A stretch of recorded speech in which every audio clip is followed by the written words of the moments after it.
Buenas tardes, profesor. En esta oportunidad vamos a presentar nuestro proyecto titulado Sistema de Instrumentación Virtual y Procesamiento Digital de Señales en Tiempo Real. Este proyecto propone una arquitectura distribuida basada en ESP32, Node.js y WebSockets, con el objetivo de adquirir señales de audio, procesarlas en tiempo real y visualizarlas de una aplicación web. Actualmente, equipos como los osciloscopios o analizadores de espectros ofrecen un excelente rendimiento, pero presentan varias limitaciones, como pueden ser su elevado costo, que dificulta que estudiantes o pequeños laboratorios puedan acceder a ellos, como también que son equipos independientes, que significa que son poco flexibles y no están pensados para integrarse fácilmente con aplicaciones web o plataformas IoT. Cuando intentamos implementar soluciones web, también aparecen otros problemas, como la latencia durante la transmisión, retrasos ocasionados por formatos de intercambio como JSON, la presencia del offset DC en la señal y una menor precisión en el análisis espectral. El objetivo principal del proyecto fue diseñar e implementar un sistema de instrumentación virtual que permitirá adquirir señales acústicas, procesarlas en tiempo real y visualizarlas desde cualquier navegador web manteniendo una baja latencia y una buena precisión. Para lograrlo dividimos el sistema en tres etapas. Primero, la del SP32 que realiza la adquisición de muestras provenientes del micrófono. Luego, la del servidor desarrollado en Node.js que recibe y procesa estos datos. Finalmente, un frontend web que muestra la señal real junto con diferentes parámetros y de análisis espectral mediante FFT. Ah, en proceso inicia con el micrófono MEMS INMP 441 que convierte las ondas sonoras en datos digitales, utilizando el protocolo I2S. Estos datos llegan al SP32, donde se almacenan temporalmente en memoria. Se convierte en el formato INT16 y posteriormente se transmite mediante comunicación WART hacia el servidor Node.js. El servidor se realiza el procedimiento principal. Primero se reconstruyen correctamente los paquetes utilizados el algoritmo Carrier Buffer.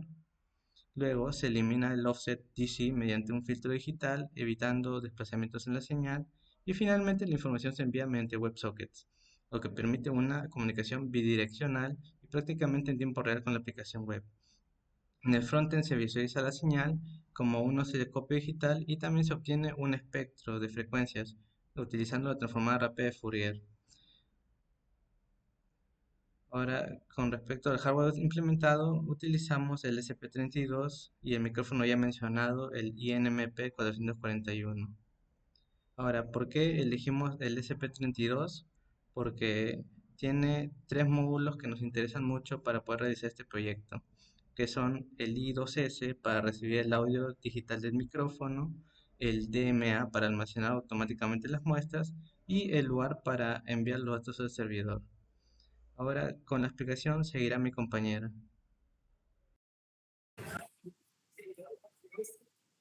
Ya.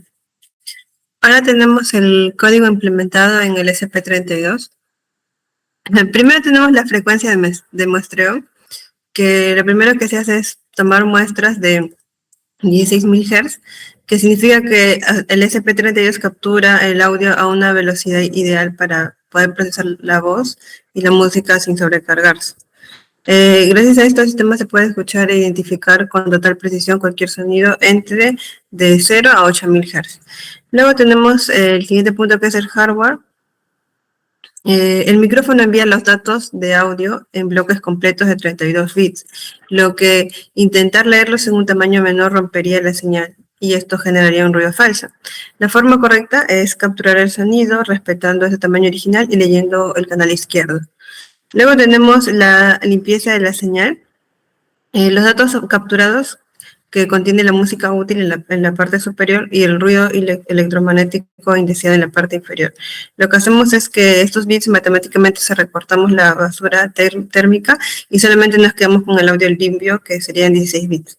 Luego tenemos el buffer de 512, que agrupamos el audio en paquetes de 512 muestras, luego permitimos que los gráficos en una onda de una pantalla se actualicen de forma más fluida y de una forma real.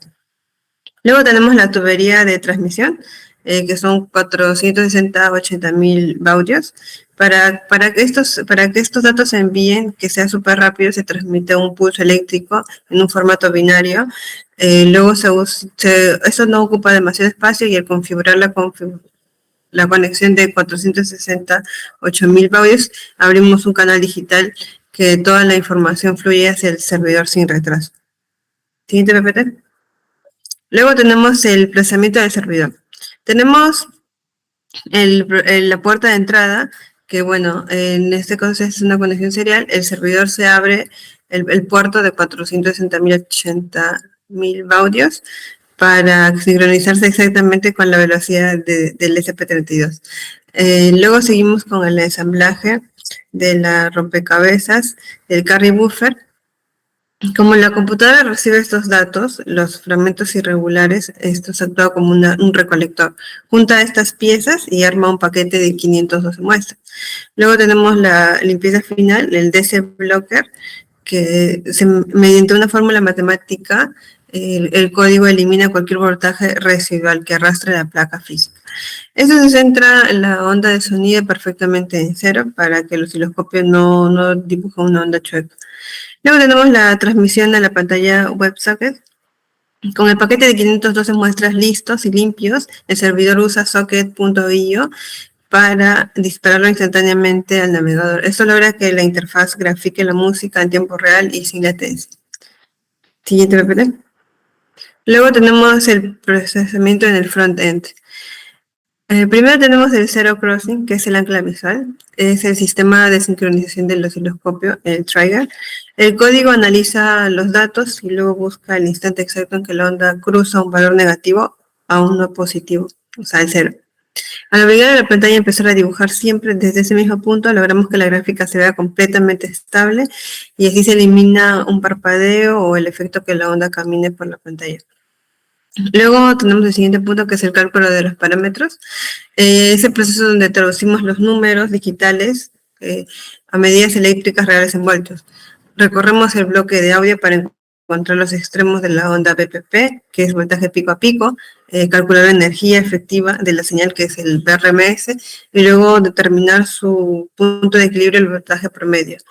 Y también medir cuánto tarda un ciclo completo para reducir la frecuencia de la señal en el dominio de tiempo. Luego tenemos el analizador de espectro, que es el motor matemático que descompone el sonido en sus frecuencias individuales y funcionan en 3 pasos, que son la ventana Heining, que suaviza los extremos del bloque de datos antes de procesarlo para evitar ruidos fantasmas. Luego tenemos el Poly2K, el algoritmo súper optimizado que ejecuta la transformada rápida de Fourier. Así se calcula una velocidad altísima sin trabar el navegador. Luego tenemos la interpolación parabólica, que es una fórmula matemática que analiza el pico más alto y sus vecinos para adivinar la frecuencia exacta, logrando una precisión milimétrica, incluso si el valor cae entre 2 barras de gráfico. Luego tenemos el filtro EMMA, que es el amortiguador visual. Es un filtro de media móvil exponencial aplicado a los textos de la interfaz.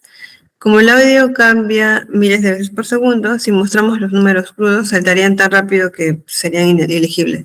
Entonces el lema toma el valor nuevo y luego lo promedia sutilmente con el valor anterior, entregando así métricas más fluidas y estables que son agradables para el ojo humano. Siguiente PPT. Bueno, aquí como se puede visualizar, acá hemos puesto una frecuencia de 1000 Hz. Acá se puede ver una onda estable y la frecuencia detectada correctamente y el offset está completamente eliminado. Y en la parte inferior se muestra una frecuencia de 5000 Hz con mayor densidad de ciclos, la frecuencia es más medida y además que también, como se muestra ahí, la interfaz permanece estable. Siguiente PPT. Bueno, acá se muestra, por ejemplo, que es, ponle pausa. Por ejemplo, ahí se puede ver en la imagen que es de 1000 Hz, como ahí se muestra que son 1000 Hz, entonces se puede visualizar en la pantalla. Y luego la siguiente, que sería 5000 Hz.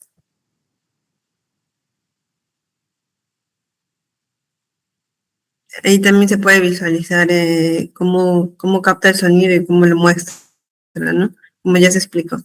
Y para terminar, le voy a dar pase a mi compañero. Ahora podemos hablar de sus principales aportes de este proyecto. En este caso destacamos su bajo costo, ya que utiliza componentes comerciales mucho más económicos que los instrumentos tradicionales, además de que también consigue realizar el procesamiento en tiempo real, permitiendo visualizar la señal casi instantáneamente. Otro aporte sería la implementación de una arquitectura IoT, donde el procesamiento esté distribuido entre el ESP32, el servidor y la aplicación web. Gracias a la transmisión binaria, mediante WebSockets se consigue una baja latencia, mejorando la experiencia del usuario. Además, la incorporación del filtro DC Blocker elimina el offset de la señal, mientras que el uso de la FFT proporciona un análisis espectral con buena precisión. Finalmente, toda la información puede visualizarse desde una interfaz web moderna e interactiva, sin necesidad de instalar software especializado. Y por último, tenemos las conclusiones. Como conclusión, podemos afirmar que fue posible implementar exitosamente un sistema de instrumentación visual utilizando un SP32 como dispositivo de adquisición y Node.js como servidor de procesamiento. La transmisión binaria permitió reducir considerablemente la latencia respecto a otras alternativas basadas en formatos como JSON. Asimismo, el filtro DC Blocker eliminó eficazmente el offset presente en la señal, mientras que la implementación del FFT permitió medir frecuencias con alta precisión. Finalmente, el sistema desarrollado demuestra que es posible construir una alternativa económica, escalable y eficiente frente a equipos de laboratorio tradicionales, manteniendo un buen desempeño para aplicaciones educativas y de monitoreo en tiempo real. Eso sería todo. Muchas gracias, profesor.